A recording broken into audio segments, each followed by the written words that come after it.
Welcome back, everybody. We are starting a new letter, and that letter is the letter V. Can you guys make the sound? V. So your top teeth should be sort of on your bottom lower lip. V.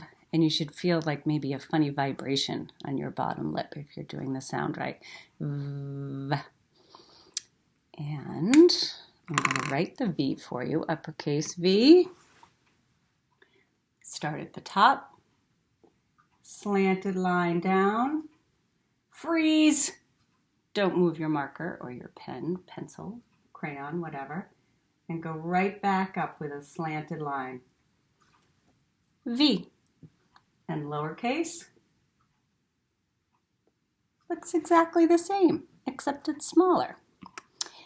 Now we are going to have a Zoom chat at the end of the week. We're going to have one actually tomorrow, Wednesday, but on Friday as well. And on Friday, I'm asking you guys to look around the house for words that might start with V.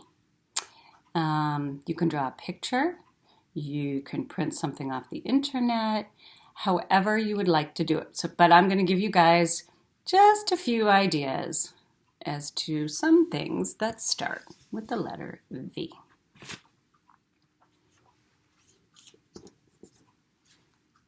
That's right, volcano.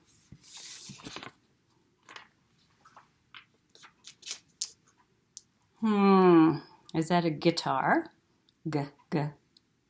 No, it's a violin.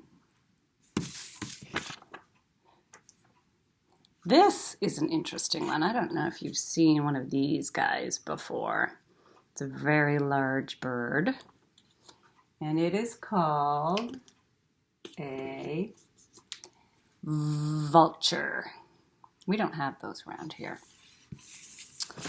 And last but not least, this cute little guy. Ha, you guessed it, vampire. And there's my dog Josie. She wants to come in. She's going to have to wait. And I'm going to read a story to you guys today that also starts with the letter V. And it's about this cute little snake named Verdi. And this is written by Janelle Cannon. And this author also wrote the book Stella Luna, which is about a cute little bat. Some of you guys may know that story and have that at home. But this is the same author who wrote this.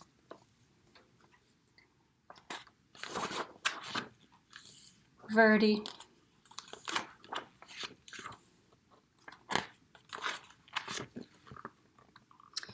On a small tropical island, the sun rose high.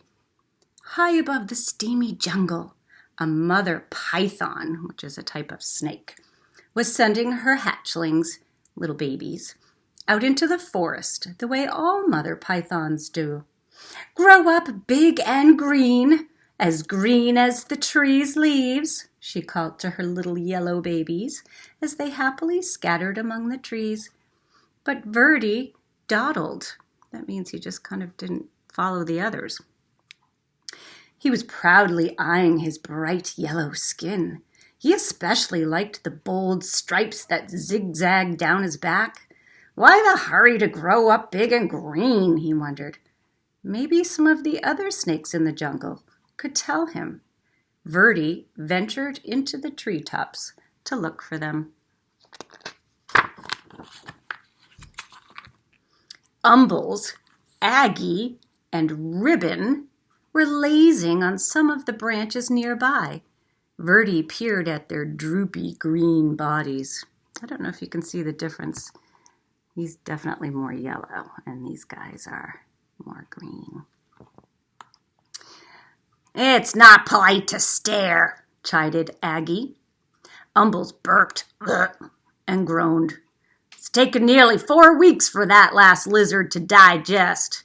I surely do like lizards, but lizards don't like me. I think that's what snakes eat. Why don't lizards like you? Asked Verdi. Don't interrupt, Umbles grumbled. Dear me, whined Aggie. If I don't shed soon, this itchy skin will drive me bananas. Verdi tapped a tune with his tail as he waited to speak. Stop that, Verdi. Makes me nervous, Ribbon complained. Besides, you'll never grow up to be properly green, always interrupting and constantly fidgeting. Verdi couldn't imagine being in such a hurry to be like them, and he really wanted to keep his sporty stripes. Hoping to find snakes that weren't so boring, Verdi slipped away. Dozer was snoring in a tree not far from the others. Hello, said Verdi. Do you want to climb trees with me? I'm tired, Dozer growled. Go do a few laps around the jungle, okay? Verdi's heart sank. Greens were not only lazy and boring, they were rude. At the top of a very tall tree, Verdi gripped one branch with his tail and another with his little snake jaws. I will never be lazy, boring, or green, he thought. I will jump and climb and keep moving so fast that I will stay yellow and striped forever. And then Verdi let go. What's going to happen? Oh my gosh. He just shot through the air. Whee!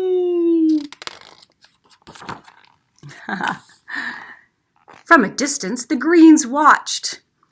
Oh my, they chorused. Ribbon shook his head. At this rate, he'll be lucky to make it to his first molt.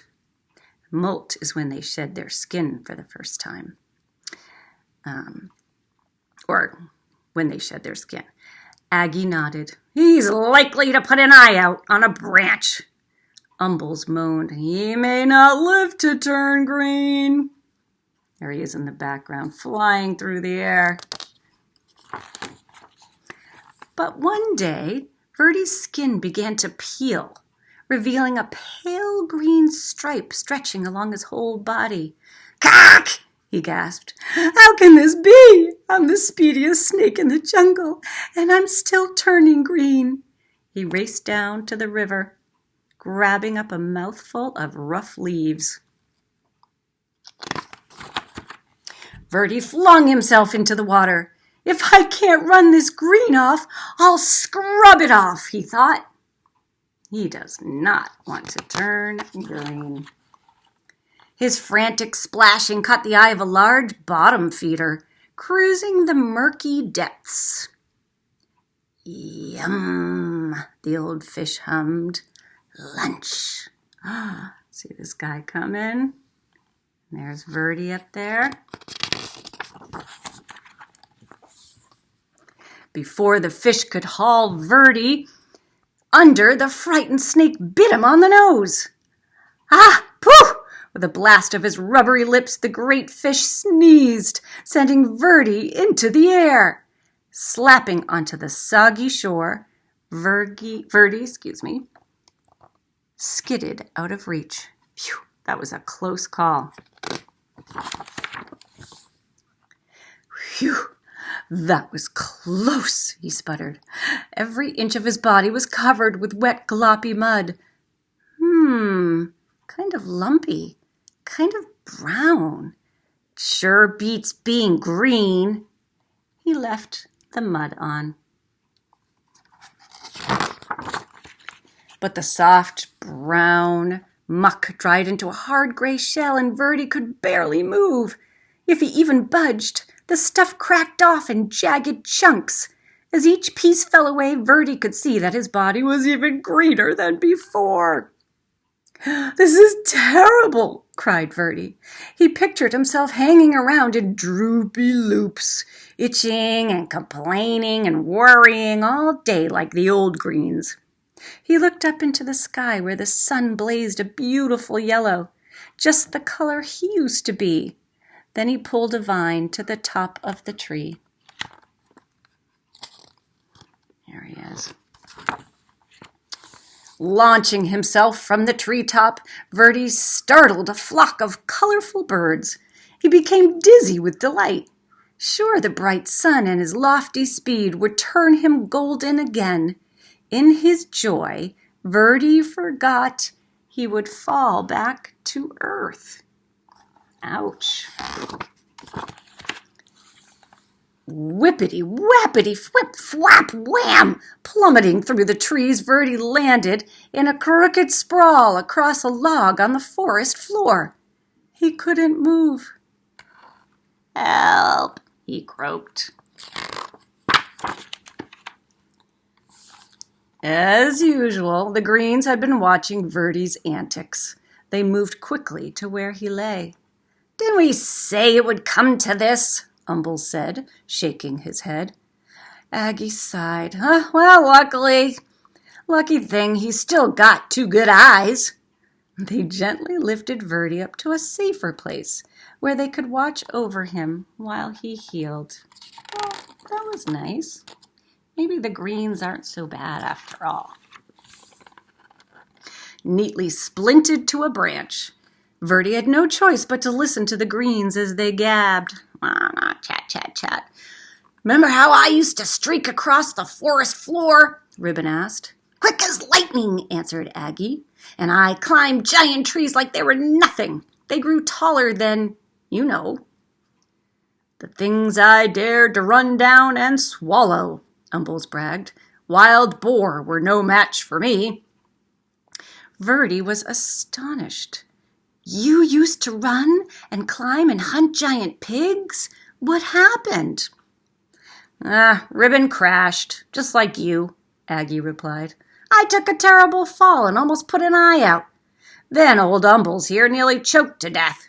Now we all prefer the quiet life, a warm perch, a little sunshine, and an occasional good meal." The Greens rambled on about their days of glory, and Verdi settled in on his branch. Finally, one afternoon, Umbles said, "Looks like you're ready to go again." He carefully untied Verdi from the branch.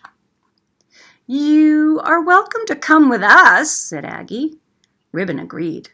The 3 Greens slipped quietly back into the forest. Verdi wasn't ready to join them.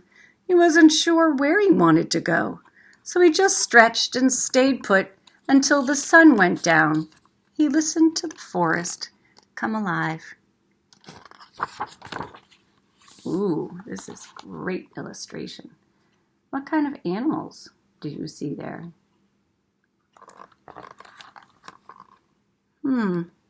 Here's a type of insect. Here, you can barely see it. Looks like a type of cricket. This guy up here. Ha-ha! I spy a frog on this page. Can you see him? Yeah. And a bird.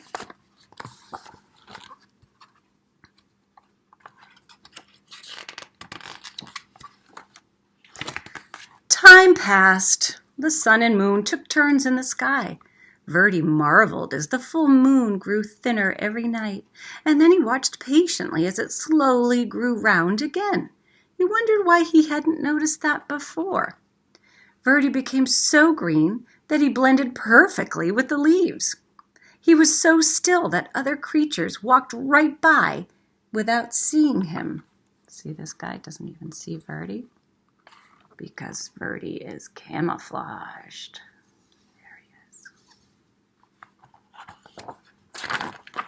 One fine morning, as Verdi basked in the sunshine, 2 small yellow snakes approached.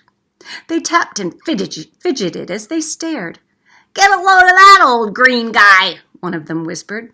"Do you think he ever moves?" The other snickered. "Ha!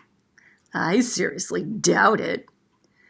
"They're just like I used to be," thought Verdi. "And now I'm what I was afraid to be." He looked at his big green body and slowly smiled. "How would you like to climb trees with me?" he asked. "With you?" The yellows were astounded. "I'll even show you my fancy figure 8. Verdi replied, though he was a little worried about putting his eye out. Ha ha! Look at them there. They're having a ball. With practice, the three snakes performed a perfect triple, that means 3, figure 8, leaping and looping with his little striped friends. Verdi laughed. I may be big and very green, but I'm still me. So it looks like Verdi grew up, even though he was afraid to, and he wasn't upset about it anymore. He kind of enjoyed it, but he also enjoyed having fun. So I hope you guys are all having fun, whatever you're doing, and can't wait to talk to you guys tomorrow on our Zoom chat. And good luck finding some of your own V words at home. See you soon.